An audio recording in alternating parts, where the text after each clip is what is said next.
A Gradiente foi fundada em meados dos anos 60 e foi num crescendo. A empresa foi se desenvolvendo e acabou dominando o mercado brasileiro de equipamentos de alta fidelidade, principalmente nos anos 70 e 80. No final dos anos 80, a tecnologia começou a mudar. Entraram os receivers de home theater e também os aparelhos integrados, como os famosos 3 em 1 da Aiva. Aí nos anos 90 era difícil você ir numa casa de classe média que não tivesse lá um receiver da Aiva, com o seu design característico, assim como de outras marcas que seguiram a mesma linha da Aiva. Nos anos 80, a Gradiente lançou produtos que viraram clássicos, como os amplificadores e receivers da linha Compo, com a tecnologia Super A, que realmente fez muito sucesso e até hoje são muito procurados por quem gosta de um som de qualidade, principalmente o pessoal que curte um LP de vinil. No caso da Gradiente, depois do sucesso estrondoso que foi a linha Compo, já sentindo o peso da recessão que o Brasil atravessou nos anos 80, a Gradiente precisou se adequar aos tempos difíceis que a gente estava vivendo. Então a linha Compo, apesar de muito boa, era cara para fabricar, com chassis de aço, painel frontal em alumínio escovado, os botões também em alumínio, tudo muito caro de fazer. Então a Gradiente lançou essa outra linha, que já usava muitos componentes de plástico, e que por isso mesmo muita gente subestimava. Eu mesmo confesso que não via com bons olhos os aparelhos da Gradiente, que saíram com muita coisa de plástico, como os conjuntos DS20, DS40, mas era puro preconceito, porque os aparelhos são bons e eram bem construídos, tanto que eles estão por aí até hoje, funcionando. E o receiver que nós vamos analisar aqui nesse vídeo vem então aí do final dos anos 80, quando a Gradiente já era uma empresa madura, que tinha produtos já bem aperfeiçoados e tinha um som de respeito, mas já com um orçamento mais barato. Apesar disso, esse receiver em especial e outros da mesma linha não fazem feio a qualquer equipamento importado que viesse aqui para o Brasil, aí no final dos anos 80. O som desse aparelho é de respeito. Os seus 40 e tantos watts por canal de potência podem parecer pouco, mas se você ligar esse equipamento nas caixas da época, de preferência da própria Gradiente ou Polivox, você pode ficar surpreso com o som que esse receiver é capaz de entregar.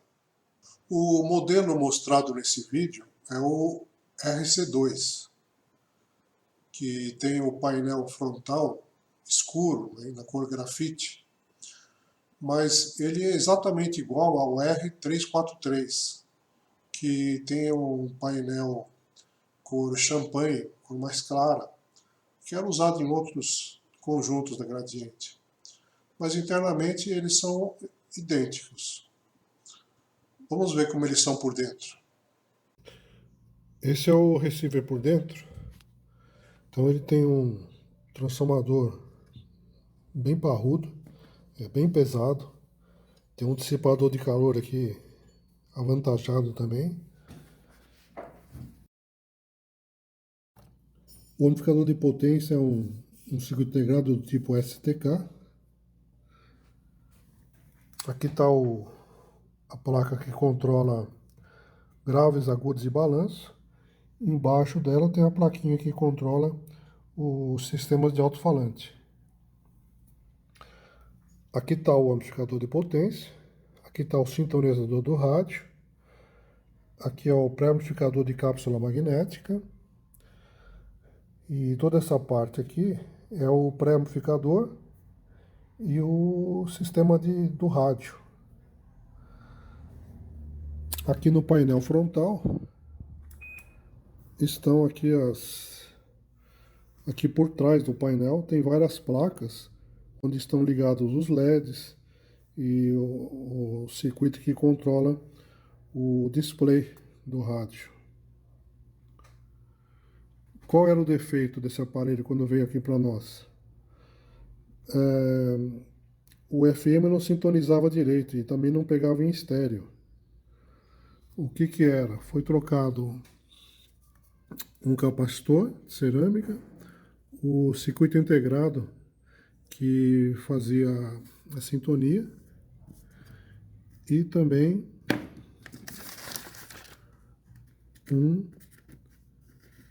o filtro cerâmico de FI. Aí, fazendo a revisão, achamos mais alguns capacitores que precisavam ser trocados. Os principais eram esses aqui, que são da fonte do pré-amplificador de cápsula magnética, e os capacitores principais da fonte, que são esses dois grandes, foram trocados ainda por dois mais modernos. Esses capacitores, apesar deles estarem funcionando, eles estão estufados aqui e eles estão vazando ácido por baixo. Inclusive eles estavam começando a corroer a placa aqui por baixo onde eles ficam. Então eu tive que fazer a limpeza da placa e neutralizando o ácido que ele soltou, porque senão isso aí pode corroer toda a placa e pôr a perder o aparelho inteiro, por causa de um capacitor esgotado. Antes de mostrar o receiver propriamente dito, deixa eu mostrar aqui a instalação que a gente fez para poder testar.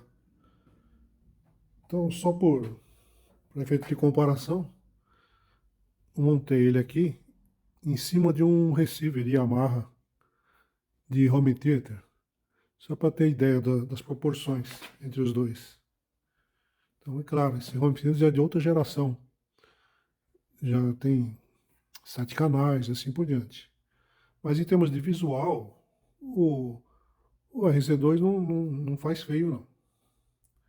Em termos de som também, é claro que esse aqui é estéreo e esse é home theater, mas em termos de som, se você comparar o FM, um DVD ou um toca-disco, o RC2 não fica muito para trás, não. Pelo contrário, eu acho até que ele tem um som mais gostoso do que esse Yamaha, mas isso é questão de gosto.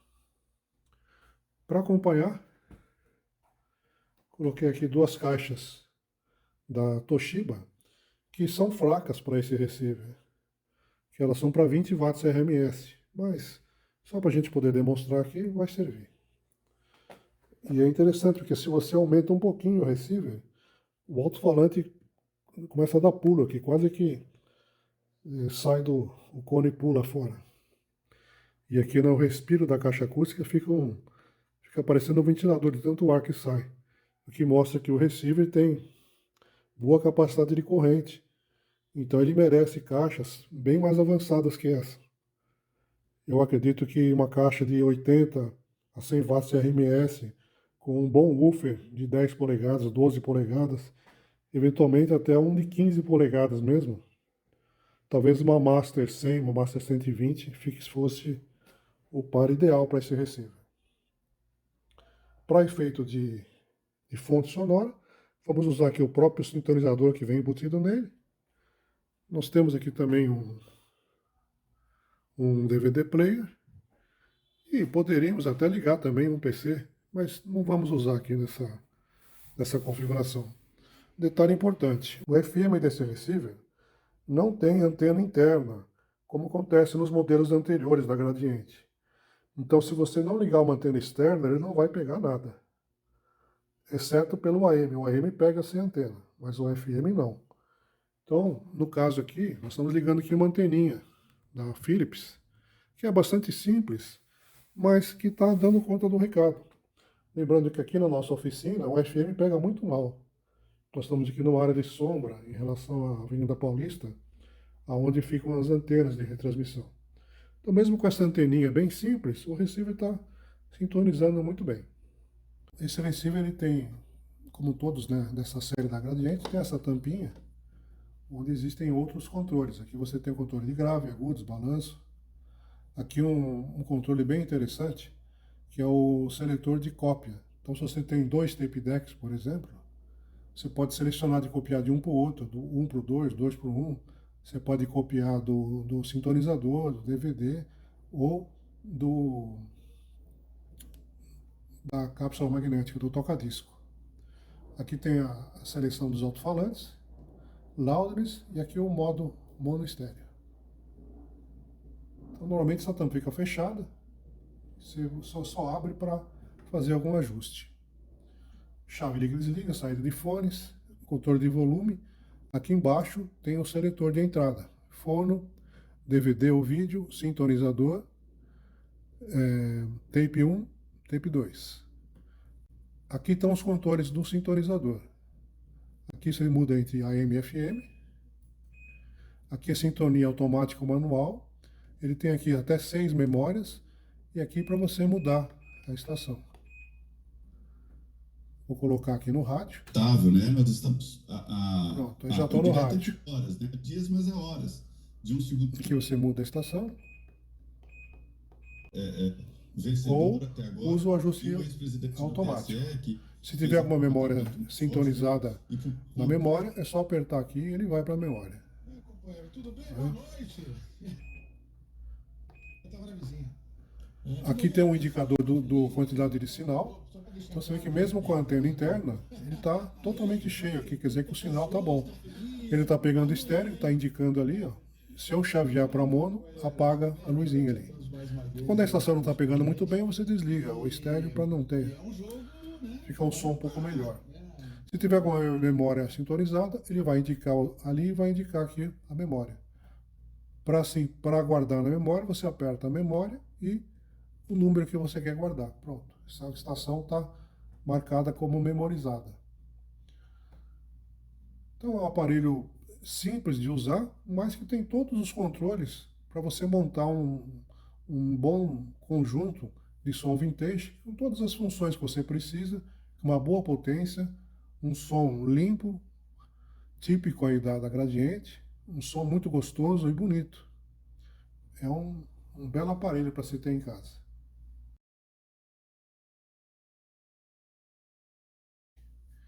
Em primeiro lugar, é difícil você encontrar um em tão bom estado como esse aqui. A maioria deles está com defeito. Essa tampa normalmente está quebrada, não é como essa que está funcionando. Outra coisa, esses botões aqui de sintonia, principalmente o de subida e descida da estação, normalmente não está funcionando. E o problema é que para trocar essas chaves ou para restaurar essas chaves, você tem que desmontar esse painel frontal. E esse painel é complicado de você montar e desmontar, pelo seguinte: todos os receivers da Gradiente, sem exceção, estão sofrendo aí com o tempo de uso, o tempo de fabricação. Por exemplo, esse receiver aqui tem coisa de 40 anos, desde que foi fabricado. Então, com o tempo, vai apresentando mau contato e as partes de plástico vão ressecando. Então, quando você vai desmontar um painel desse, tem que tomar muito cuidado, porque as peças podem quebrar, a própria placa de circuito impresso começa a soltar as trilhas. Então, o técnico que vai mexer nisso aqui tem que ser muito cuidadoso e tomar cuidado, porque senão pode piorar a situação. Por isso que você consegue comprar um receiver desse por um valor bastante acessível. É um dos mais baratos que tem à venda, por causa disso. Se ele estiver funcionando perfeitamente, ótimo, é uma boa aquisição. Mas se tiver manutenção para fazer, tome cuidado, porque você vai precisar de um bom técnico e especializado nesse tipo de aparelho. De resto, as peças dele você encontra facilmente, não tem problema de fornecimento. O amplificador, que é o que mais costuma dar problema, é um STK, que você encontra aí no Mercado Livre facilmente e por um valor bastante acessível. Então qualquer técnico iniciante consegue consertar o amplificador desse aparelho, é só trocar o chip. O problema realmente é esse painel frontal. Se você estiver pensando em comprar algum receiver Gradiente dessa linha, certifique-se que todas essas teclas estão funcionando. Se tiverem, ótimo, você vai estar comprando um belo receiver.